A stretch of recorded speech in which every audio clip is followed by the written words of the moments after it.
our channel United Reptiles, and today we're going to show you that we're going to be setting up a spot for these two chameleon cages, the medium and the small and the medium size. We're going to put them against the wall, going to lift them off the floor, and yeah, so then they'll get some natural sunlight, and this is going to be a permanent setup.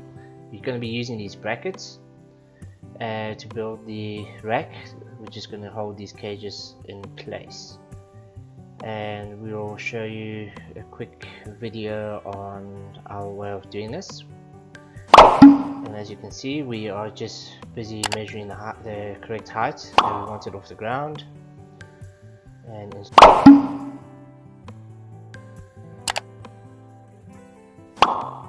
so it's level, so these cages are not sitting at an angle.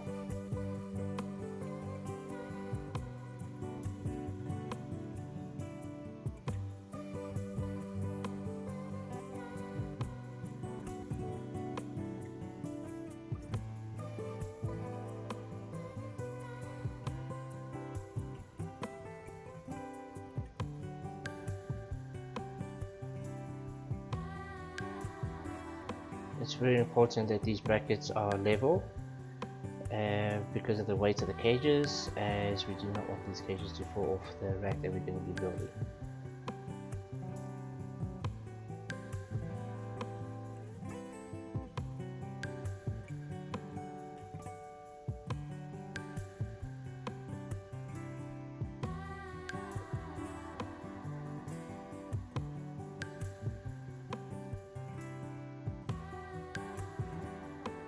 Eventually, once we've got these cages up and running with the chameleons in there, underneath these cages where I've got all those pots of plants, I'm going to be building a flower bed there to go underneath, and then we'll be growing plants under and around these cages to make the chameleons feel more at home. As you can see, the rack system is what we built. We're just using reclaimed wood, we're just trying to recycle as much as we can. And here we'll be using plastic vines and plant vines, as well as grapevines. We'll be using this to set up the cages with branches and cover for the chameleons to give it that naturalistic look.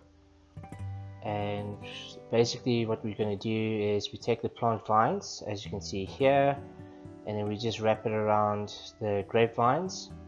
Sorry that I'm out of the angle. I was just more focused on wrapping the plants around the vines rather than focusing on the camera here. But yeah, as you can see, just wrap the plants around. You can use cable ties to hold these plants in place, but I'll just wrap the plant around itself to keep it in place, and just do a tight wrap around so the plants aren't loose.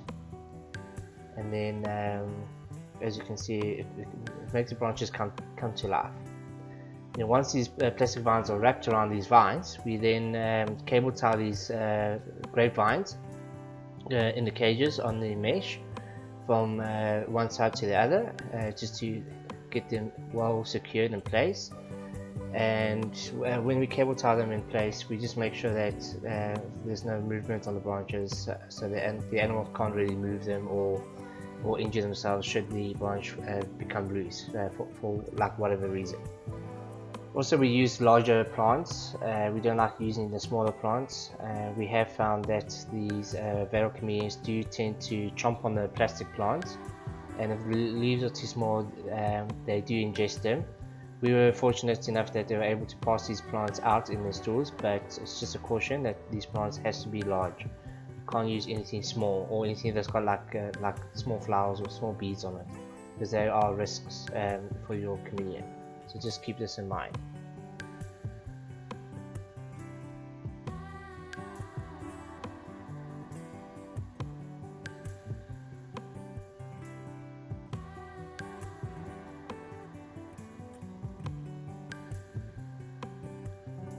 Now, as you can see, I had to use conduit piping as a temporary measure to keep the racks solid on the wall, just to help with the weight of these cages, because these cages were pretty heavy, a lot more so than what I originally thought. But the conduit piping will just act as temporary supports, and then at a later stage I'll just get like pallet wood when I do the flower bed, and then it will be properly secured. So for now the conduit piping works perfectly well as a temporary measure. And as you can see, just wrapping plastic vines around the grapevines. You can use the grapevines on their own without using the plastic vines, but we feel that using the vines just makes the plants more natural.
Here, as you can see, we're just cutting the excess cable ties off. Once we've attached the branches onto each other using cable ties and within the cage and around the cage, we just go around to neaten up everything and just cut off all the excess so that it doesn't look too messy, as well as to help with the cage looking a bit more naturalistic. We've done this cable tie method many times over. It really works well, and it's one of our favorite methods of attaching things. And even the parts where you do cut off, they're not sharp enough to injure the animals, so they're still blunt and rounded, so there's totally safe for the chameleons. And basically, while we just going around neating up everything, we're just double checking that everything's like secure and that nothing's going to like really fall apart.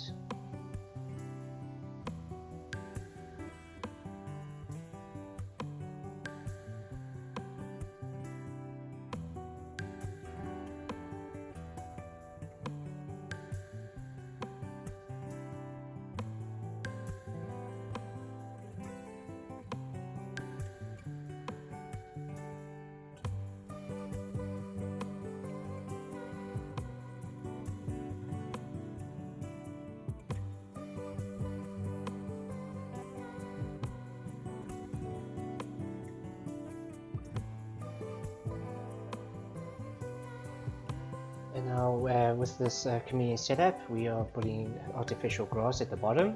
We know as it's astroturf. It's just to help with the authentic look and the natural look of the chameleon cage. And here we're also installing a chameleon feeder. This is a brand new feeder that we've now offered to our clients. And what's fantastic about this feeder, you just throw your crickets in there and the crickets will climb up and down the mesh tube in the middle, and they won't hop around the cage, and all the crickets are kept in one place, and the chameleons can sit on the perches and the branches around the feeder and just eat to the heart's content without chasing after crickets or having loose crickets in the cage. But we really like these cricket feeders because they help maintain all the crickets in the cage so nothing gets lost or escapes, and also helps us to monitor on how many crickets the communities are actually eating. And then we're just adding the finishing touches, adding a few more plants to fill up the gaps that we found in the cage, because as you can see the cage is still a little bit too open, so we're just adding more plants.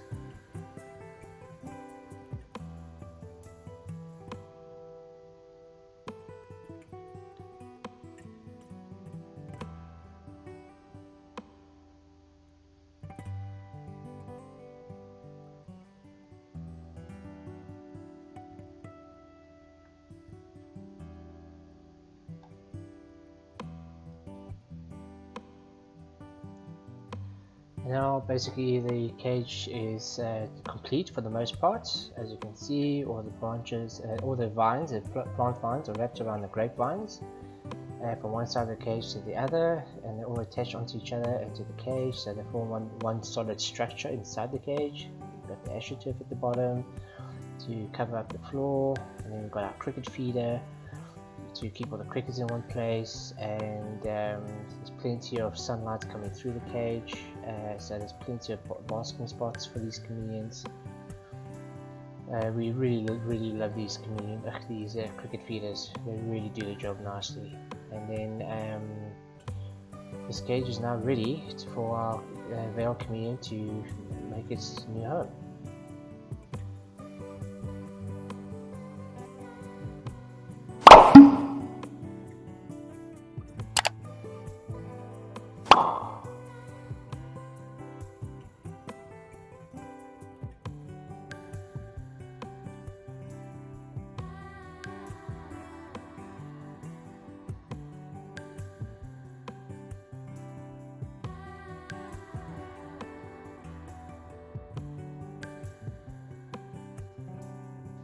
So here's our veiled chameleon, our male, our boy. He's going to start inspecting out his new cage. This will be his permanent outdoor cage, so he can get all the natural sunlight. So he's like a little bit like, okay, cool, got a new cage. Not too sure what to make of this, but I'm pretty sure he's going to be happy and explore the cage and get used to it. What's nice about keeping chameleons outdoors in the sun, they get all the beneficial of the UV light from the sun as they would in the wild, and it mimics nature a lot more closely. And also these cages, bear in mind, we do leave these out in the rain as well, so these guys do get exposed to rain, and they get soaking wet in the rain. And people ask me, yeah, but it doesn't get too cold for them. It's not for veil chameleons. Veil chameleons can tolerate a huge range of temperatures. Even if it rains overnight, they can handle that perfectly fine.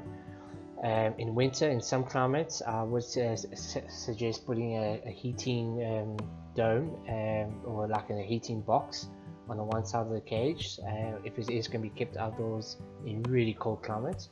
But for us in South Africa, our winters aren't that cold for the chameleons, but using a heat emitter does help. And as you can see, we're just giving our chameleon a quick spray with water in the cage. And whenever you spray your chameleons, just bear in mind that they need to be sprayed 2 to 3 times a day, daily. This is how they drink the water off the leaves and off the branches, all drinking all the water droplets.